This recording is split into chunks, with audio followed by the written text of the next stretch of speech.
কিন্তু নওশাদ সিদ্দিকী আমি মনে করি পীরজাদা বংশের লোক, তিনি তার ওয়াদা পালন করবে। নওশাদ সিদ্দিকী সব থেকে বড় ভুল হচ্ছে যে একলা ছেলে 42টা ক্যান্ডিডেট দেওয়া দরকার ছিল। ওই সিপিএম এর সাথে গাঠবন্ধন, যে সিপিএম এর মালগুলো এখন জিরো, বাংলায় জিরো, হ্যাঁ পঞ্চায়েতে জিরো, যে সিপিএম এর মালগুলো মানুষকে অত্যাচার করেছে। আজকে বলুন তো সিপিএম এর সাথে কংগ্রেসের জোট কি করে হবে? যে দেয়ালে দেয়ালে লিখতো বা পাড়ায় পাড়ায় লিখতো ডাইনি ইন্দিরা গান্ধী, বোগস কেলেঙ্কারির নায়ক, এই সমস্ত কথা, কোন বড় লোক দিলে ও বড় লোক, ও গরিবদেরকে শোষণ করেছে। সেই কংগ্রেসে কত মা বোন, কংগ্রেসকে ভোট দেওয়ার জন্য সিপিএম হাত কেটে নিয়েছে, কংগ্রেসকে ভোট দেওয়ার জন্য কই মাছ ঢুকিয়ে দিয়েছে মুখে। সেই সিপিএম কংগ্রেস যদি একজোট হয়, কংগ্রেসের মা মরে গেছে, কারো বাপ মরে গেছে, কারো ভাই মরে গেছে, সেই কংগ্রেসীরা সিপিএম কে ভোট দেবে। আর সেই সিপিএম এর সাথে যদি নওশাদ সিদ্দিকী জোট করে, তাহলে নওশাদ সিদ্দিকীর রাজনৈতিক ক্যারিয়ার দিন দিন। আর উনি যতই সেকুলার সাজার চেষ্টা করুক, সিদ্দিকুল্লাহ সেকুলার সাজার চেষ্টা করেছিল পিটিশন দল করে, হয়নি। আখেরে উনি গায়া, সিদ্দিকুল্লাহ চৌধুরী ফ্লপ। এবং বাংলার বুকে এই নওশাদ সিদ্দিকী আগামী লোকসভা নির্বাচনে যদি 42টা ক্যান্ডিডেট না দিতে পারে, আর নওশাদ সিদ্দিকী যদি ওই ইয়ের বিরুদ্ধে, অভিষেকের বিরুদ্ধে ওয়াদা যদি পালন না করে, তাহলে ওয়াদা খেলাপকারী, অর্থাৎ নবীর উম্মত হিসাবে উনি, নবীর উম্মত হিসাবে, ইসলাম হিসাবে উনি ওয়াদা খেলাপকারী হিসাবে চিহ্নিত। এরপরেই নওশাদ সিদ্দিকী ঘোষণা দিয়েছিল যে ডাবল অর্ডার থেকে প্রতিদ্বন্দ্বিতা করবেন, অভিষেক বন্দ্যোপাধ্যায়কে হারিয়ে কালীঘাটে পাঠিয়ে দেবেন। ইলেকশন কমিশন ইলেকশন ঘোষণা করে দিয়েছে। নওশাদ সিদ্দিকী এখনো দাঁড়াবে কি দাঁড়াবে না তার কোনো ঠিক নেই, কি বলবেন? দেখুন, উনি পীরজাদা, সম্ভ্রান্ত মুসলমান, লিবাস পরা, মাথায় টুপি, মুখে দাড়ি। মুসলমানদের হচ্ছে জবান হচ্ছে পাক্কা, জবানে পাক্কা। যার জবান পাক্কা তার ইমান পাক্কা। যার মুখ দিয়ে যেটা বেরোবে তার জন্য জীবন চলে গেলেও মাথা নত করবে না, কারণ ইসলাম বলছে আল্লাহ ছাড়া কারোর কাছে মাথা নত করবে না। তা নওশাদ সিদ্দিকী যখন বাঘের বাচ্চার মতো, বাপের বেটার মতো লড়াই দিচ্ছিল, এবং ওকে বিনা দোষে যখন এই বাংলার মুখ্যমন্ত্রী জেল কাটালো, তাতেও হলো না। তারপর ওকে মহিলা সংকটে কেসে পাঠালো, তাতেও হলো না।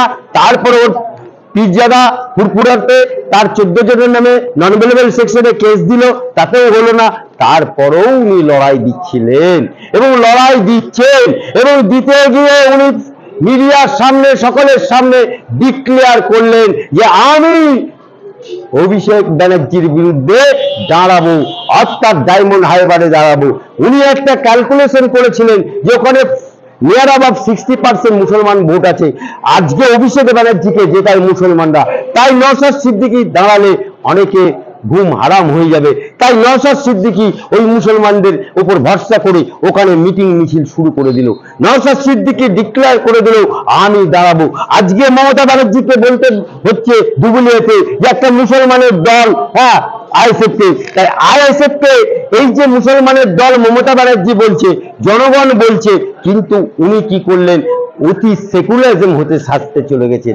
আজকে বিজেপি যেমন বলে সেকুলারিজম, কিন্তু একটাও মুসলিম দেয়নি। কিন্তু আজকে আমরা নওশাদ সিদ্দিকীকে দেখলাম কি, যে 8টা প্রার্থী ঘোষণা করেছে, 4টে শিডিউল কাস্ট হিন্দু আর 4টে মুসলমান, কিন্তু 8টা নিয়ে উনি সন্তুষ্ট আছেন।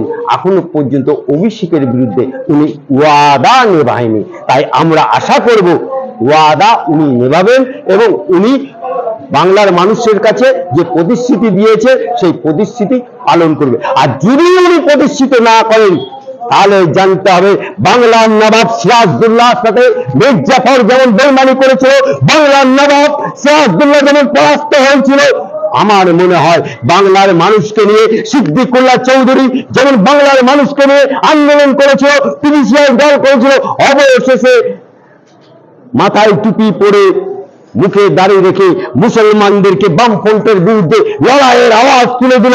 নন্দীগ্রাম আন্দোলন শুরু করলো, নন্দীগ্রাম থেকে শুরু করে সিঙ্গুর আন্দোলন, বীরভূমের আন্দোলন শুরু করে দিল।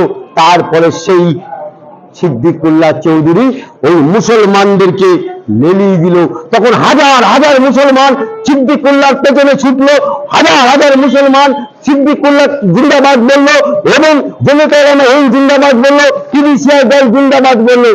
কিন্তু সিদ্দিকুল্লাহ চৌধুরী কি করলো, ওই মুসলমানদের সাথে গাদ্দারি করে উনি নিজে ওই মমতা ব্যানার্জির কাছে মাথা নত করে উনি এমএলএ হলেন। আজকে প্রথমে মন্তেশ্বরের এমএলএ, এখন গ্রন্থাগার মন্ত্রী হয়েছে, অর্থাৎ উনি মধু চাটছে।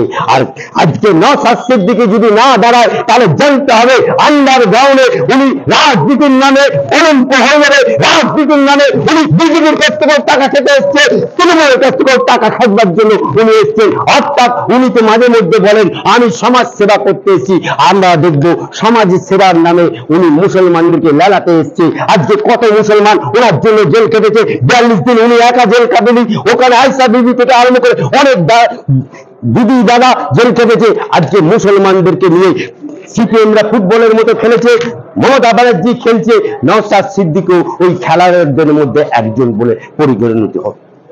নওশাদ সিদ্দিকী যেভাবে জোরের সঙ্গে বলেছিল যে আমি ওই জায়গায় দাঁড়াবো, সেই জোরটা কমে গেছে। আপনি কি মনে করেন যে নওশাদ সিদ্দিকী শাসক দলের কাছ থেকে কিছু মোটা অঙ্কের লেনদেন হয়েছে বলে মনে হয়? দেখুন, সে কখন লেনদেন করবে, আমি তো আর সিসি ক্যামেরা নিয়ে বসে নেই, হ্যাঁ, আর নেই। সুতরাং রাজনীতির কারবারিরা কখন কার সাথে ঘর করবে আপনি দেখছেন না। রাজনীতির কারবারিরা এই তাপস রায় কত বড় বড় কথা বললো, এত বছর তৃণমূলের সাথে ঘর করলো। বিজেপি সাম্প্রতিক দল রন্ধ ঘোষণা করলো, বড়নগরের বিধানসভায় দাঁড়িয়ে বিজেপিকে গালাগাল দিল। সেই তাপস রায় পাল্টে খেলো। অর্জুন সিং, যে লোকটি আজানের বিরুদ্ধে কেস করেছিল, আমি তার বিরুদ্ধে অ্যাকশন করেছিলাম। সমস্ত মিডিয়া এবং খবরের কাগজে আনন্দবাজার পত্রিকা, বর্তমান পত্রিকা হেডলাইন হয়েছিল। সেই অর্জুন সিং তৃণমূলে ব্যাক করলো এবং তৃণমূলে যখন 21 যে এই কদিন আগে মঞ্চে শেষ প্রার্থী ঘোষণা 42টা না হওয়া পর্যন্ত উনি বসেছিলেন। যখন দেখলেন উনি প্রার্থী হতে পারলেন না, উনি ব্যাক টু দা ওই দিনই দিল্লি। অর্থাৎ এদের কোনো জাত নেই, ধর্ম নেই, এরা যে কোনো মর্মে এরা মসনদে বসতে চায়। আর দলগুলো এমন যে এদেরকে নেবার জন্য হাঁ করে বসে আছে। অর্থাৎ রাজনীতিক কারবারিদেরকে বিশ্বাস করা মানুষের এখন জিজ্ঞাসা চিহ্ন হয়েছে। এই যে দল পাল্টা এপাম ওপাম ঝাপাং যা করছে, নওশাদ সিদ্দিকী তো সেই পর্যায়ে ফেলছেন আপনি? নওশাদ সিদ্দিকী সেই পর্যায়ে পড়বে কিনা আমি জানি না। 7 দফায় ভোট হবে পশ্চিমবাংলায়, ইতিমধ্যে দেখতে পাচ্ছি ভোট ঘোষণা হওয়ার পরে বিভিন্ন জায়গায় হিংসা মারপিট শুরু হয়েছে, কি বলবেন?